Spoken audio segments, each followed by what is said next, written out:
Sekarang kita dalam Proton Izora 2019 yang baru je lancarkan. Ini kira macam model yang diberi kemas kini oleh Proton untuk tahun ni. Jadi dari aspek luaran sebenarnya kalau kita tengok susah pun nak nampak apa benda yang berbeza sebab memang tak banyak. Dia lebih kurang sama je dengan penampilan yang facelift tahun 2017 dulu. Cuma mungkin ada satu tambahan lah kot, shark fin antena. Itu baru untuk Izora. Dan kalau kita tengok bahagian belakang tu pun, kalau Iris dan Persona sebelum ni ada guna logo perkataan Proton tu, untuk Izora ni tak ada pun, dia pakai yang sama je, yang lama je. Tapi perubahan yang paling banyak diberikan ialah kat dalam ni lah. Pertama sekali yang saya rasa ketara ataupun senang nak nampak kalau kita masuk kabin ni, bahagian tengah ni, center console ni, dia ada berbeza sikit design dia kalau dibandingkan lama. Sebab salah satunya ada ni skrin sentuh untuk high proton punya sistem. Selebihnya yang baru kat dalam ni, kalau tengok panel pintu ni pun dia ada details fabric sikit, jadi untuk pegang rasa sedap sikit lah, bukannya hard plastik saja semua kan. Jadi tempat duduk untuk variant premium ni dia combine lah fabric dan juga leather dengan corak yang sama yang kita nampak kat pintu ni. Jadi untuk yang premium ni juga, steering dia balutan kulit dan ada switch untuk kawal sistem.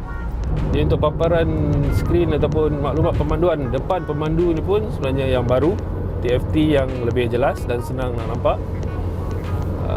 Lagi benda baru, borderless cermin pandang belakang ni. Itu ciri yang dibawa dari Iris dan Persona lah. Di Proton Izora ni semua tahu dia MPV saiz besar yang boleh muatkan 7 penumpang dewasa, termasuk third row tu, 2 seat kat belakang tu boleh juga orang dewasa duduk dengan agak selesa. Ruang memang tak ada masalah, inilah yang paling besar, terutamanya kalau kita nak bandingkan dengan pesaing yang ada dalam julat harga yang sama. Tak lain dan tak bukan Pro 2 Alza dan juga Toyota Avanza. Kali ini pengenalan Izora ni ada satu benda yang menarik lah, iaitu harga dia. Sebab kalau nak dibandingkan dengan yang lama, murah, kira kalau yang premium ni murah kira dalam RM2,500.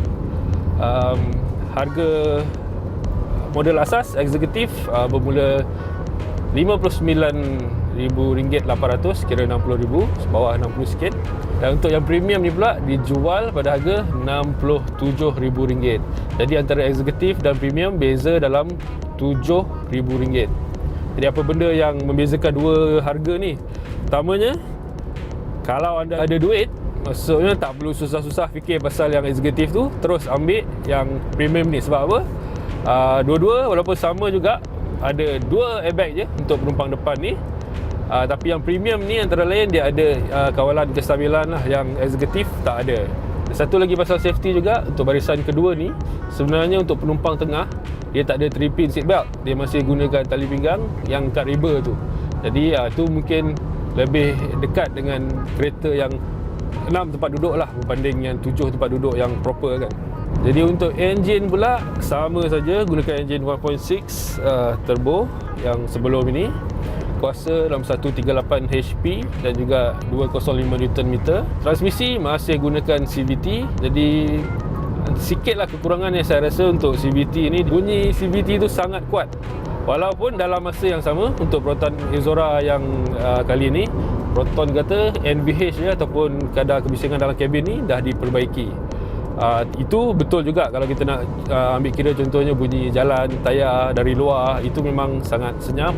Tapi dari sudut CVT ni, dia saja memang sikit kurang lah kot. Dia kedengaran masih lagi sangat jelas dan sangat bising, terutama bila kita tekan pedal minyak habis. Dan CVT dia tadi walaupun agak bising, tapi sebenarnya dia bagi maklum balas yang memadai dan memudahkan ataupun membolehkan kita ni nak melonjak ataupun cepat untuk take off lah. Itu tak ada masalah. Dari segi pengendalian pula, memang Izora ni ada kelebihan yang lebih sikit dari kalau dibandingkan dengan Alza dan juga Avanza, sebab dia rasa lagi solid, lagi meyakinkan, dan kedudukan dia juga lebih rendah. Jadi kurang terasa olengan ataupun terbuai, itu lebih solid lah kalau dalam Izora ni. Jadi itu dia serba sedikit secara ringkasnya Proton Izora 2019 dengan segala kelebihannya, kekurangannya. Dan Izora ni juga bukanlah model baru. Dia dah 10 tahun. Pertama kali dilancarkan 2009 dulu. Tapi sama juga dengan pesaing dia yang kita sebut tadi, Alza lebih kurang, dan juga Avanza yang lebih lama daripada itu. Jadi semua ketiga-tiga ni ada kelebihan dan kekurangan masing-masing. Di bagi anda, mana satu yang menjadi pilihan setelah mempertimbangkan penawaran yang ada ketika ini? Jadi, kongsikan pandangan anda. Sekian dulu dari saya.